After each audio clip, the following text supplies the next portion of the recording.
Hey, Coop here. Welcome to 90-second recap, where I share a quick sports history lesson based on today's cap. It's August 3rd, and I'm wearing a Chicago Bears New Era 5950 purchased in store at Lids and a Mongo Hall of Famer t shirt purchased from Obvious Shirts. Shout out to Joe Johnson at Obvious Shirts for getting out the vote.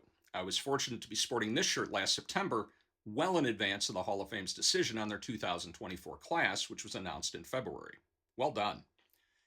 At Wembley Stadium on this date in 1986, the defending Super Bowl champion Chicago Bears beat the Dallas Cowboys 17-6 in the very first American Bowl, which was a series of preseason exhibition games held outside the U.S. over the following 2 decades. As we discussed on July 21st, hopes were high for the 85 Bears, who would ultimately win it all, finishing with only a single loss in 19 games. 6 months on, the Monsters of the Midway traded their Super Bowl shuffle for a strut across Abbey Road, with Keith Van Horn, Jim McMahon, Dan Hampton, and Kevin Butler strolling on top of a zebra.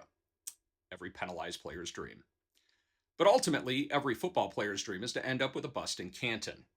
On this date in 2024, Steve McMichael was inducted into the Pro Football Hall of Fame beside fellow Bear Devin Hester. Mongo fought and won countless battles in the trenches on his way to immortality. He and ALS have been waging war on one another for the past few years, and while ALS always wins, sometimes it gets knocked on its butt for a little while, long enough to see one of the all time greats get to football heaven.